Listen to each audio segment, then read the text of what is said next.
It's a lot of forehead in this shot. Hey now, it's a lot of scrumptious beard. A lot of beard action. Yeah, A lot of flesh. a lot of flesh. A lot of manliness. Mm-hmm. You Oh, want me to show a little chest hair? Will that do it for you? I would prefer not. I just ate dinner. All right, it's nice talking to you, man. I'll see you later. Hi. These ones of people will leave very quickly. Yeah. Oh yeah. Let's see. 5 head, nice. Ah, Thank you, Jacob Fowler. ah. I used to, the kid that used to pick on me in high school, I used to call him Johnny Fivehead. Johnny 5 head. I can't imagine why. Oh, there's a storm. I'm rolling in. That looked like Instagram was saying you look like you're going towards your crotch. So we're going to turn away. Yeah. We're going to turn away. You got to get, so lots of Zoom meetings lately, lots of online stuff. You got to be cognizant of your background. Oh, yeah. Johnny Cash, we're going to focus in there. Yeah, see, like, with Yeah. your background, it's a lot of organization there. Although pay no mind to the cardboard. So if you keep going. Nice, look at that. Wow. So I had stacks of CDs unorganized here, but I have these boxes. That's a good place for this. That film for strip up and printing used to come in at the print shop I worked at. Okay. But they perfectly store CDs. Yeah.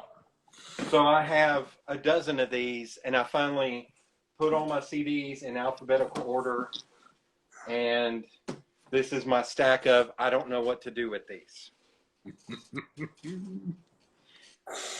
So at least it looks clean. I need to paint or something on it because this is not a good background.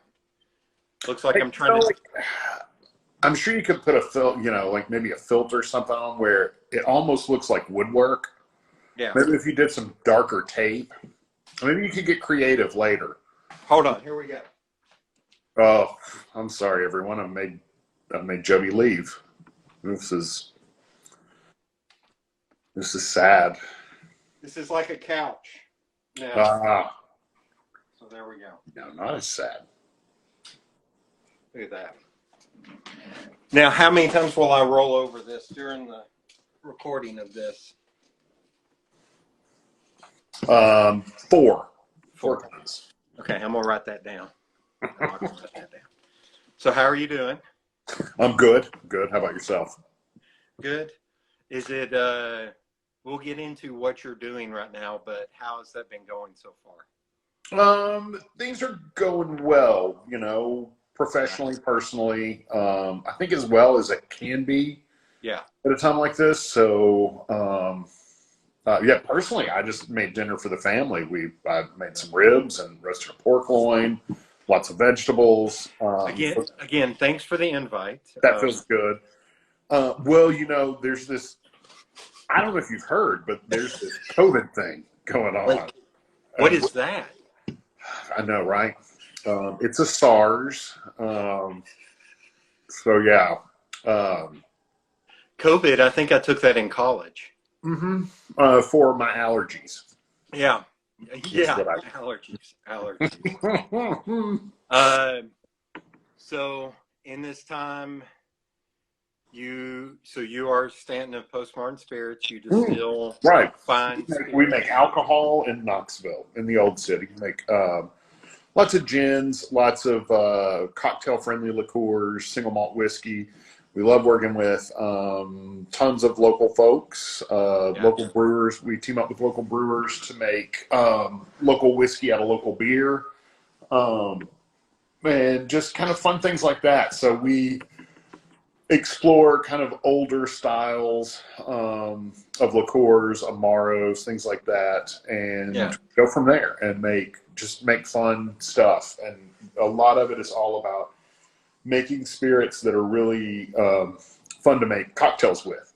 Right. Because at the end of the day, I'm a drinker, and that's what I like doing is drinking. Well, I've brought you here to stage an intervention. Thank you, thank you. My mom's gonna walk out soon behind you, and yeah. Yeah. Here we're going to pan to her right now. No, we're not gonna. There's a podcast I used to listen to where they would say something like that, and they'd be like, "Mama Stanton, get your ass," you know. So all of that is super creative. Are you still able to remain creative? In some ways, yes. So we totally had to. So in the professional sense, for viability of the business, we've had to make, we've had to shift some things around and do some different things to keep revenue streams where they need to be, so we can employ people. So we immediately, when things started to shut down, bars and restaurants were shutting down. That's a big portion of who we sell to in our distribution model. And so that meant that we lost, a ton of business just right away. And then our tasting room is where we sell cocktails, and that's a big revenue stream too. So both of those left. We weathered it for about a week, and then we had to lay all our staff off and get them in the unemployment portal as quickly as we could, help them get where they needed to be. And then we were just kind of digging around and looking for any opportunities that we felt like might be viable for us to maintain some revenue. And so a lot of distilleries are doing sanitizer. And so that was, we did the math on it real quick and realized that with what the demands were and what the needs were, we weren't positioned very well to make it in terms of in amounts that would be anything more than just a marketing ploy here or there. Right. So that's not where we wanted to be with it. So we started working with some of the bigger distilleries and a wholesaler, and kind of utilized our relationships and put a couple people in touch with a couple other people, and then we kind of got brought along for the ride. And so now what we're doing is helping the bigger distilleries. They're making the sanitizer in bulk. We're helping them bottle and package, and therefore we're kind of all specializing in different parts, and it's that way we can all work more efficiently and get more sanitizer out into the market, because that's and that way then we're able to generate some revenue, and it's meant we've offered all our people their jobs back. We've rehired everyone that is able to come back to work and feels comfortable coming back to work, because that is part of it too. This is, there's a whole health aspect to this of, some people are not comfortable going out in the world, and, I respect that and appreciate that. Some people are. So now we've hired some new people, and we're getting them trained up, and as long as we can keep up on our end with the contract, we'll continue to hire people and work people 40 hours a week, and hopefully, we'll be on the other side of this sooner rather than later. Right. So that's probably, in a way, there's a bit of creativity there, but a lot of it was relationship building. We have pivoted. We are doing something different. But at the same time, we're still, this allows us the opportunity to continue on with, I'm still working on a spring cocktail menu that will be, it's not going to be like what we do in the tasting room necessarily. It's allowing me to do some more fun stuff that's going to be super, super cool and creative. I love if you're into kind of wonky cocktail stuff, I love kind of the nerdy side of it, like the old, looking at cocktails in terms of the cocktail families, where they all started, and then doing things based off that and taking that to the next level. And so that's what this cocktail list is going to be all about, is exploring some of those fun things and getting back to looking at, hey, here's a Cape Codder, and then where can you take that? How far can you take a vodka cranberry and elevate it and have fun with it, and still get back to that notion of it's a good, refreshing cocktail for the spring or the summer. So, if you need a taste tester, I'll wear gloves. I'll do suit up, right. It takes a lot to get it. it takes a lot to get me drunk, so I can That's last. what you always say. Yeah. That's what you always say. Do I need to prove it? I can reach in there and grab something. Hey, you grab whatever you need to grab. I don't know. How do you know this is not full of something? Yeah, it's a big glass of vodka, maybe. I don't know. Yeah, straight moonshine, man. You were talking about relationships with others and having to shift to making the sanitizer. Was everybody kind of open and willing to share that information on how to shift to that? Yes. Well, so we have a group in Tennessee, the Tennessee Distillers Guild. Okay. And it's an professional organization of about 28 or 29 distilleries across the state. And we pull a lot of resources, a lot of knowledge. It's everybody from Jack Daniels, George Dickel, all the way down to little old PostModern here in Knoxville. So there's a lot of bigger players in there. And so it's nice to be able to rely on kind of that expertise of a Jeff Arnett from Jack Daniels. Okay. He's the master distiller at Jack Daniels. And so having those kind of resources, this may surprise you. Jack Daniels has a slightly larger budget for research and development. Oh, really? Yeah. Than Hold on, let me PostModern Google that. Spirits. I got a lot of fact checks as we go. Well, it's tough to believe, I know. So, we have those resources. We also, by working together like that, there's also kind of national organizations. Discus is one, Distilled Spirits Council. And so they all kind of immediately came out and started working with the federal government, the TTB and the FDA on, hey, how can we, we've got this really great resource here for something that we're strapped on. The country needs sanitizer immediately, and we have 190 proof alcohol that's going to sanitize the Jesus out of anything. Yeah.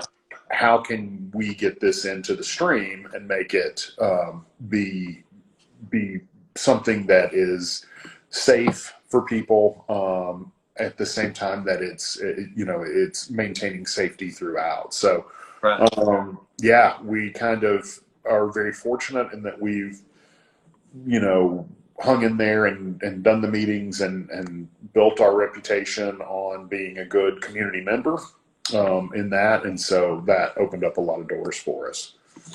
On the front end of this, was it a struggle, or are you struggling at all? Like, not struggle like fiscally, but just like mentally to kind of wrap your Oh, yeah.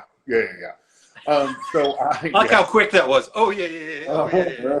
Still is. So I was in Nashville right after the tornadoes. The week after the tornado hit, if you all remember, there was a tornado that went through Nashville and way back 6 weeks ago. Destroyed. It feels like a year. It literally feels like a year ago. And so it ended up coming down on both sides of my parents' farm, where I grew up in Middle Tennessee. It destroyed a lot of Nashville. Lost a friend in the storm. Lost some family friends. And so I was in Nashville the week after that happened, and one of my really good friends there, account that I love, Peninsula, in East Nashville. Craig, the owner, is from Seattle, and he was relating to me kind of the situation in Seattle in early March, which was one of the first cities where things were starting to get out of hand. Yeah. So he had about 30 friends that had restaurants that had closed down that week. Yeah. And he was just like, Stanton, this is a real thing. It's coming. It's really coming. Yeah. Like, focus in on this. And so I had a moment at the bar that night where I kind of freaked out and started immediately calling vendors and everyone that would listen, landlords, everybody. And fortunately got some traction there. And so that kind of helped. After about a week, that really, I was pretty sketchy in my brain for about a week. Okay. And once we started getting some traction and getting some positive feedback from people in terms of like, hey, if things go awry, like, we're here for you, we got your back. So that felt a little better. And so then we started going in. Part of it too was, it's just the unknown. Everything is completely unknown with this. Right. because we as a society failed to plan for, not that we knew that COVID would happen, but we knew, pandemics could occur. So there was no planning. If this disease had come on the tip of a bomb from another country, there was a plan in place from the first minute. But it didn't. It came in as a virus would come in. And that's what we were, I think we were like a week or two into this, and my dad sent me a video of Bill Gates like 4 years ago talking about this. Mm-hmm. And so I, in turn, sent him a scene from West Wing in 1999 where they talked about this. Where it was literally Josh Lyman. I've watched The West Wing like 8 times now, so I can remember. He talks about it, he was like, it was an episode where he was given a password to be able to go if the nuclear bomb hit. He was one of the ones saved. But did you say nuclear? It's nuclear. Sorry, nuclear. I think it's nuclear. Nuclear. Nuclear. Nuclear. The nuclear bomb in the thing. No, that's NEWKLEAR. Yeah. He but like nobody else were going to go with him. Like they were not ranking high enough. And at the end, he was talking about, after all this, he was like, this is not how the world's going to end. It's going to end with somebody holding a vial of a strain of smallpox and dropping it in Times Square. He was like, that's how this is all going to end. And I was like, that was 1999, 2000. Yeah. We're 20 years later. Like, yeah. Yeah, you're talking about the uncertainty and the not knowing and everything. Hell, even with, because I'm following, like, being a freelancer, I'm following God love your better half for sending emails and stuff. Like the unemployment stuff, all the EIDL, I always mispronounce that. The EIDL, I think it is, the PPP, all those. And they're just screwed up. So the EIDL, just think Monty Python, think Eric Idle. There you go. And then you're going to do 2 things. One, you're going to say it the way everyone else is saying it. I don't know if that's how you actually say it. But the second thing is then you're probably going to go to one of the skits mentally in your head of the Flying Circus, and then you're going to crack yourself up because you're going to hear like that high-pitched Eric Idle as a female, or think of Spam or something like that. I don't know, but so that's what I do to stay sane. Okay, Idle. I think a lot about Monty Python. Yeah, but it's but yeah, through all that, like it keeps changing from day to day to where I saw a report, and you don't know what's misinformation and what's real. Like today, something came out. It's like, well, unemployment may not come until the middle of May, and I was like, we have bills. Like you got to stop getting on the news and talking about how you're helping everybody, and you have all this money if you're not helping people and giving them money. Yeah, like that's driving me nuts right now. And there's different, and so like when you get into unemployment, there's state, there's federal, they activate in different ways, they do different things. There's going to be help with the PPP loans, and there's going to be some stipulations with those where, employers are going to be hiring people back. And if you're not willing to go back to work, then they are obligated, there's probably going to be a portal where they'll be obligated to, to let the government know that you didn't go back to work, and that's going to be a negative impact there. So, this whole thing's going to unravel in all different kinds of ways. Yeah. And it's really tough because there is so much. We're flying so much by the seat of our pants. Right. And we're, kind of from day one, everybody's been saying, like, I just need someone to tell me what to do. Yeah. Yeah. That's not real. If only we had strong leadership, that would be amazing. Yeah, yeah. I mean, like a dictator of some sort or something. I don't know. Was it? Yeah, king, I think. I don't know. At this point, I don't know. Mm-hmm. I'm not going to go down that. A benevolent overlord. Now we are starting to sound like a Monty Python skit. And this needs some coconuts. Riding on a horse. So you talked about like working on your spring cocktail. So it's kind of like a passion project. Totally. It's definitely not going to be revenue generating. Yeah. An alternative source of income is kind of going with the hand sanitizer, even though it's not a 100% backfill, it's still something. So in that, are you thinking of ways that long term you can generate like passive income or something? Yeah, so that's a tough one, right? Like, Yeah. we're limited in a lot of ways. We still keep the tasting room open for bottle sales, and so we are hopeful that there will be some help coming there in some ways. After that, there's a couple opportunities with what we do in terms of looking at more contract. I look at what we're doing as bottle filling as contract work. So some distilleries would maybe make whiskey for another distillery or gin for another thing or something. So there's some opportunities there for us to do more contract work like that. That's not PostModern Spirits branded items. Right. And so we'll continue to flesh those out and chase those rabbits down the hole, as it were. I forgot to get my file of good terminology out to use for this. So as I think of them, I'll try to throw jargon the good jargon here and there. I did see it. So a big thing for me is MBA terms. MBA terms. Like we're going to circle back around to that. Yeah. In this. Run it up the flagpole and see who salutes. Yeah.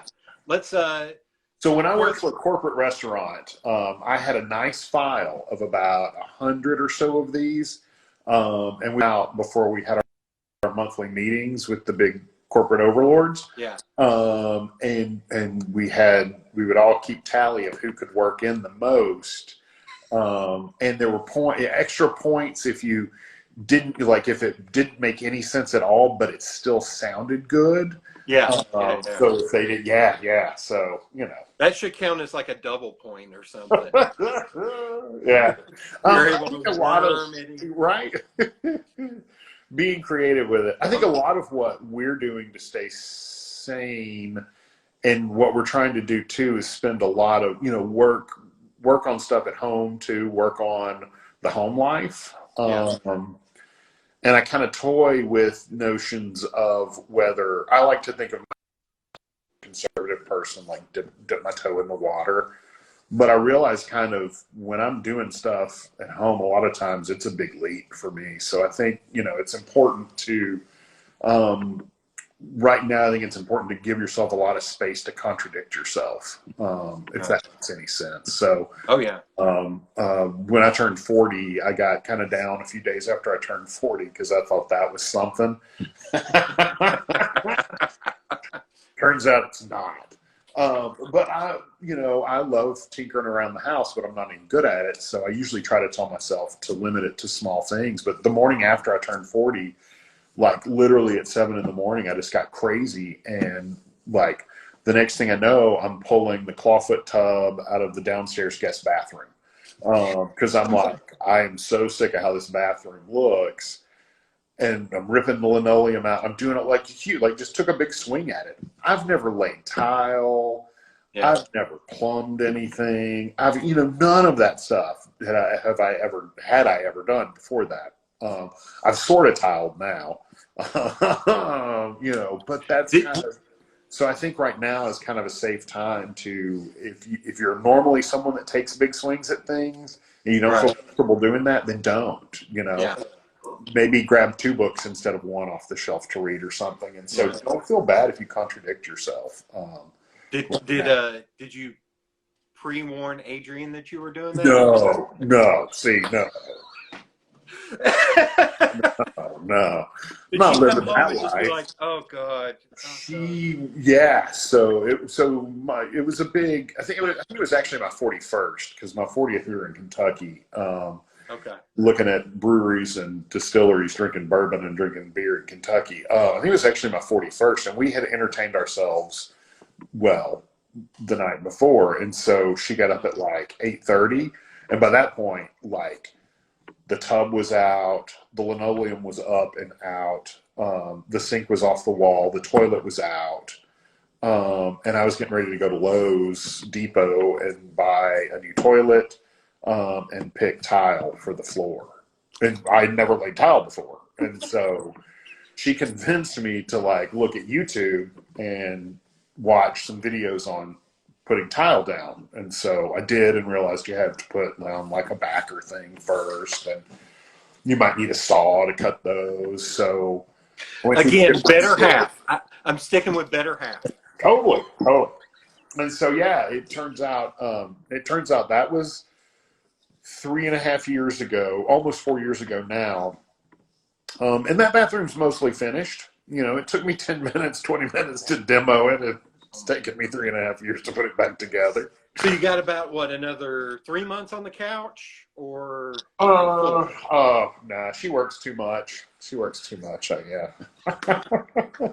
She's saving every small business in town. Oh my God. Oh my God. So like, how are you? And also, like with your employees, how are you all staying positive in all of this? Well, we work with alcohol, so that helps. Never mind. Why did I ask that? I don't even know why. I think a lot of empathy. Right now, a lot of empathy goes a long way, and just listening. Listening to each other, being there for each other. I'm a hugger. I'm a physically affectionate person. That's how You don't have to tell me. I know, right? And so, like we don't always stay positive is the truth. Like we try. I broke down today. I saw a good friend and could not hug her. She did a favor for us. She did something super nice for us. We'd done some stuff for them. She did something for us. And I just wanted to give her a hug, and I couldn't. And, I kind of broke down for a minute with her. Big dudes cry. Yeah. Nothing new there. Big dudes cry. It's okay. And it's okay to, go through all that too. So, yeah. But I think the big thing is just being open with people, and, being there for each other. Right. Do you have moments, or do you see this in your employees? I don't want to say like dread. I'm gonna have to figure out a better word than dread on my notes. So I do have notes. You shared those with me. Yeah. I put dread, but it's almost like where you have to kind of be mindful of others and trying to help pick them back up, or giving them space to have their moment. Yeah. Does that make sense? Yes. Are you seeing a lot of that, or? Yes. So it's great. Like rehiring people was phenomenal. In terms of just the mood for everyone. Yeah. Because number one, like a lot of people have been stuck at home, and so now like you're doing something that is meaningful by putting sanitizer out in the market. And so it gives people, kind of a tie to something that's bigger. And so that's that was a great boost there. But it was also just that like, oh my God, I'm out of the house and right. I'm back earning. And so right. that was, those have been big kind of fuel points for us. And so we, have enjoyed the energy that comes from that. And then within the moments, like you get into the work, whatever the work is you're doing, right. immersing yourself in the work is important. Right. And even if you're just putting tape on a box, if that box holds, gallons of a substance that's going to eradicate a virus and help people, that are in places that need that help, then that tape means a little more on that box than just building more box. So as cheesy as that sounds. I'm just trying to think of the superhero spin on that. I just imagine you and you in a cloak and, just. Yeah. Tape gun. Gazing into the distance. Yeah. Yeah. You do that anyway, though. I think if I was going to be a superhero, I would want somehow to work a forklift into it. Because I think if I could be a superhero and my like driving and stuff with a That would be awesome. Your bar for superhero, much like the bar on a forklift, is very low. It's very low. Very low. Have you driven forklifts very much? No. Oh, That's what see? Yeah, Dad was a truck driver, and he would drive a forklift all the time. So. Oh, they're so fun. They're so fun. Now, since I'm way past this, I have, when I worked at different print shops, the little two-wheel, lifter, pallet lifter thing. Yeah. There may have been times where I turned it around and rode it through warehouses. There you go. See? That's not by OSHA standards. I never did that, but well, it's not like OSHA's going to come out these days and get you, right?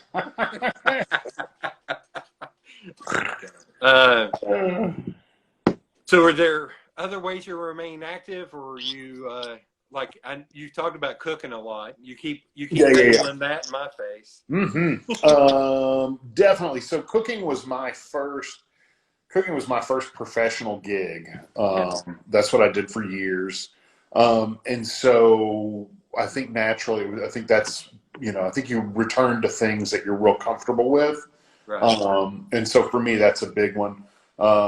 Same thing with the alcohol side, making cocktails. I've been getting back into wine, exploring wine more. Wine was the first thing in alcohol that got me into alcohol and got me thinking that it would be something more than just drinking with friends or something like this, something where it meant a little more. And so exploring that has been wonderful and fun, and reading. I'm the kind of person that picks up I start 5 books at once, and then I settle on 1 or 2 and finish those up at certain times. And so, those have kind of been the big ones thus far. And then I've got a 9-year-old, and there's nothing like a kid to keep you on your toes, because everything's kind of new in a lot of ways. And so we're fortunate her school is still on. She's in a Montessori school, so they're still having it via distance learning, Zoom, and all that. So I'm playing a very active role in her education. I feel bad for her, but we're all doing the best we can. You're showing her math with alcohol. You're like, totally. I'm like, if you pour this many ounces in, if there's 750 milliliters in this bottle, you take out 2/5. So, we are working on fractions right now. It's fun. No, I don't feel as bad for her as I feel bad for her teachers when she goes back. They're like, you're just gonna have to make up everything. I'm sorry. Poor people. No, we're a pretty open family in that, like, if we don't know, we're upfront with it. Like, don't ever, I think professionally I've learned the lesson. You can only bullshit your way so far. And it's going to come out. So it's better to go ahead and say, hey, I don't know, let's find out. And I feel like that teaches a little more resourcefulness in terms of, like, actually finding truth. So, or correct answers anyway. Stan's getting deep, man. Oh, right. But I'm also the person that, like, if someone asks me a dumb question via text or something, like, how do I find, like, I am the person that will go on my phone onto Google, and I will do the Google search, and I'll take a screenshot of it and send them a picture of the screenshot, because I am petty. No. I got you even better. There's a website called Let Me Google That For You. It will create a short link, and then it has an animation where it opens Google. It goes up, it clicks, and then it types everything you asked, and then it Googles it for you. Okay. Let's explore that one later, because let me Google that for you. If there is a way to take my petty to the next level, let's do it. Let's go. I'm down for that. Have you noticed any, like, government assistance or anything in your world? There's a government? No. So yes, I'm hearing of a lot of folks that have some of the Triple P money is starting to funnel in. Businesses that were fortunate enough to have a bank that was a part of an SBA program I was not fortunate. My business, our bank, did not.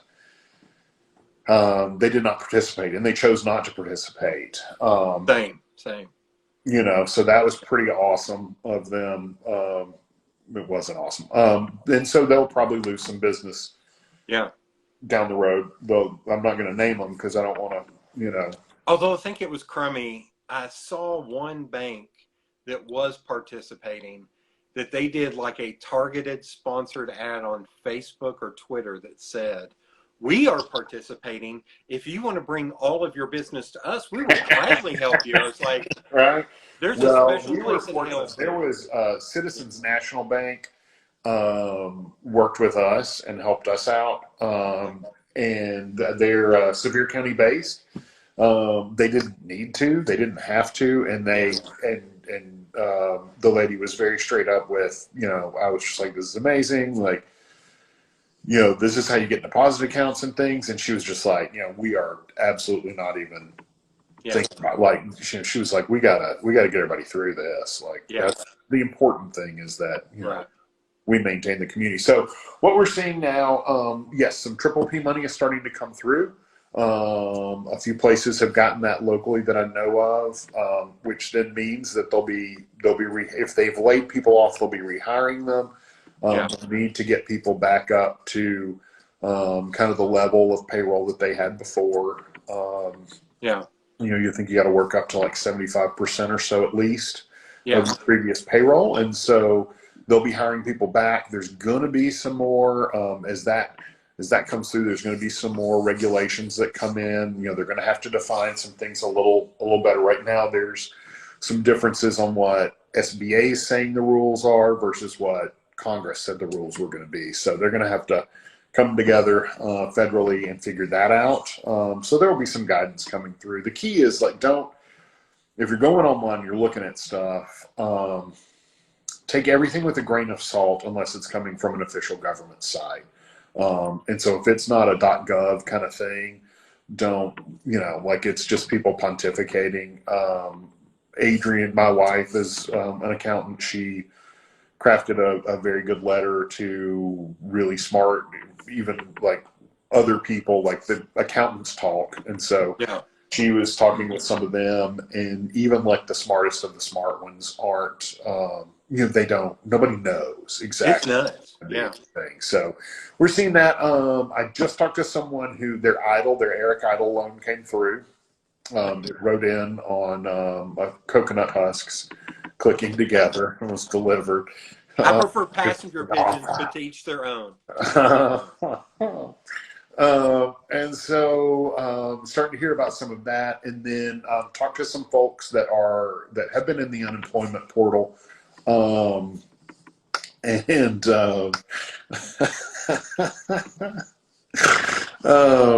some people that have been in the unemployment portal, and some of the federal unemployment has started to kick in. So that's the $600 in addition to the state unemployment, which in Tennessee is capped at a maximum of $275 a week. So some things are starting to trickle out there.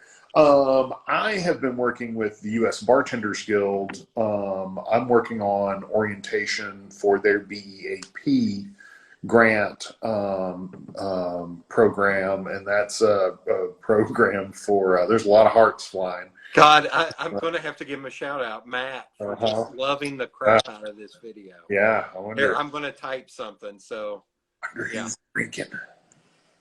See, there's another one that Matt, for some reason, he in the last 6 to 10 months has started walking up to me and kissing me on the cheek or both cheeks. Yeah, he's a physically affectionate person. Yeah. So this has got to be killing him. If he saw me, I don't know what he would do. Yeah. Like, maybe he'd do the whole hand over the mouth and go like. Yeah. I don't know. Maybe he'd go for kissing other cheeks. I don't know. Yeah. So you've been working with the Bartending Association. The Bartenders Guild, U.S. Bartenders Guild. They have a grant program in place for folks that are in the industry, in the service industry, that are out of work. It's gotten some major funding from global beverage companies. They've got $5 or $6 million. They're trying to get to $10 million dollars and in the fund. And so we're starting to work through applications there, vet applications and things like that. And so there's over 250,000 applications from out of work bartenders and Holy service crap. people. And that's just a fraction. That's just a fraction. That's just a fraction of the people that have been able to get through. There's, I can think of 7 or 8 different kind of national organizations and nonprofits that are doing grant applications for things. Not to mention the local stuff, the sick fundraiser, the service industry tips. There's just all kinds, and it's all, they all play different roles. And so, you're not alone. I mean, I think the take home is that you're not alone. Right. We're going through this together. Right. And so it's kind of a new experience for us all, and we're all digging in and doing the best that we can. And so there's opportunities to get involved in help, and there's opportunities for help too. So right. Yeah, that's been the biggest thing through all this is checking in on people. Like the first couple weeks were kind of rough, but then it almost started as like oh shit, I need to start checking in on people. Because I would see people posting stuff that was like, whoa, no. Hold on, let's get on video chat. Let's do this. Let's do that. I've got a dinner party tomorrow night. And we all, it's a group of us, and we all get food from we get takeout from the same place. Nice. And we try to work with that place to get them to set up a Zoom shot of like the kitchen or the bar somewhere there at the restaurant. Yeah. And we've done it. This will be our 3rd or 4th time. And so we've had 2 of the times we've had a manager or a person at the restaurant will set up their laptop or something. Nice. And so like you get a view into the restaurant, and it's just, like it's goofy, but it's also fun, and it lets the cooks go by every once in a while, whoever's there working go by every once in a while and do something hilarious and fun, and we can maintain some contact. But I'm a big proponent of get on a video chat as many times as you can. And watch people, and especially if you're into drinking, especially with like some drinks, because there is nothing quite as enjoyable as watching someone go from stone cold sober to a little tipsy via video chat, because you watch it happen, and it's brilliant. Like it's a little screen of all of a sudden they're pushed up on the screen. They're like, "Hey, have I ever told you I love you?" What I was thinking about, I was thinking I would paint the tabletop. So Here's where you go. Why not? Here's with friends. That's how I have been doing this. Well, I've been doing video chats too, but I feel like we've had a lot of really nice stuff. So getting out and doing things has been really nice. Although with everything blossoming, there's been a time or two where my throat hurts or my nose, and coughing is sometimes iffy when you have to go to the grocery store. The good old southeastern allergies in the time of Corona is it's it's like that roulette.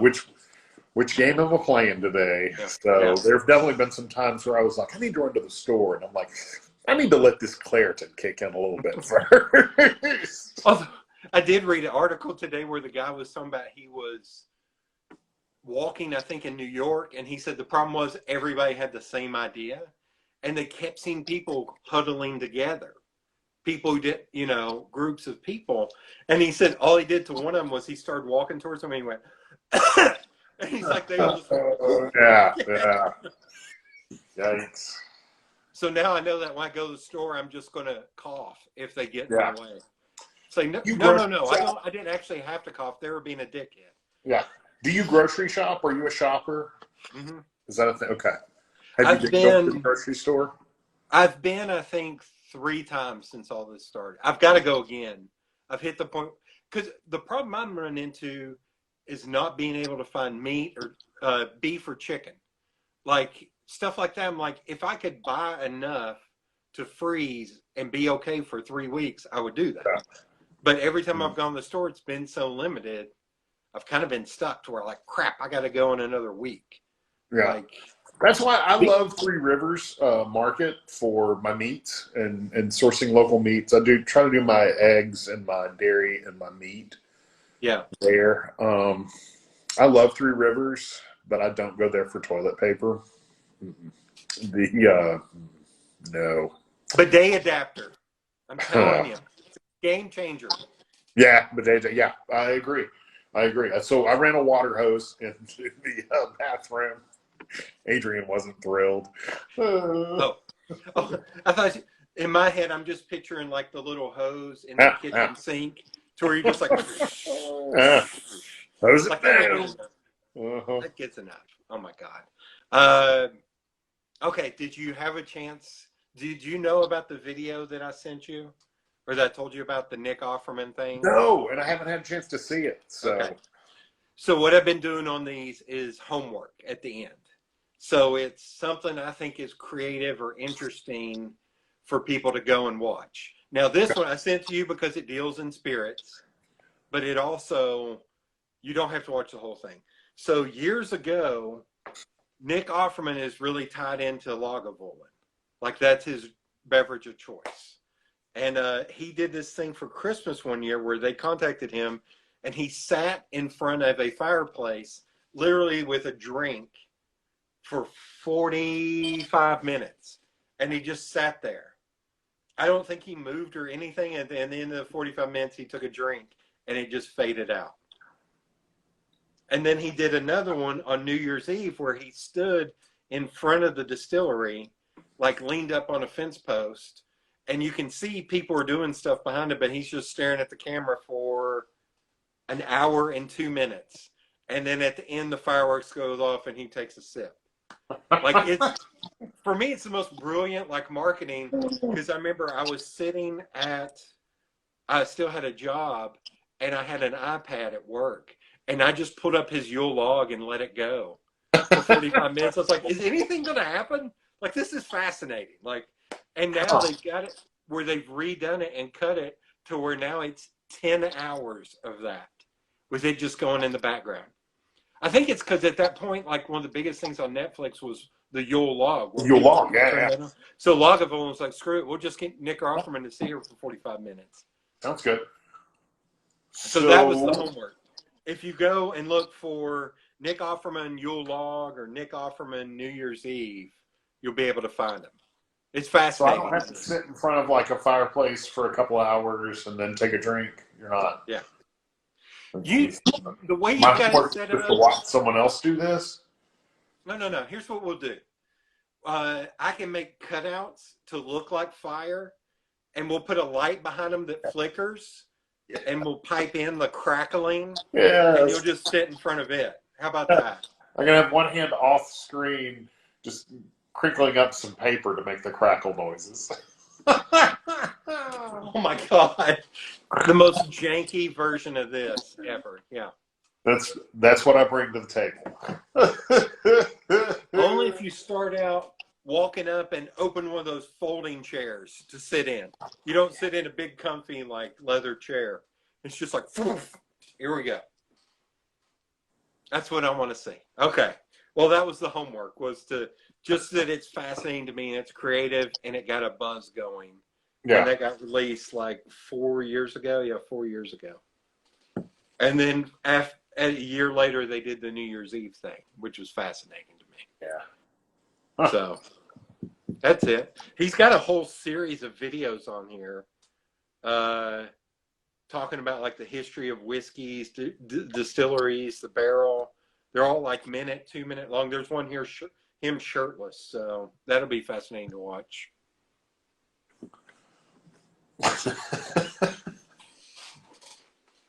Did I just get iced on my own video?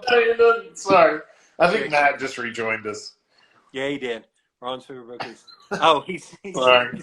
You can see when I start to read something because my mouth starts to open and I just... Yeah. All right. Well, thank you for doing this.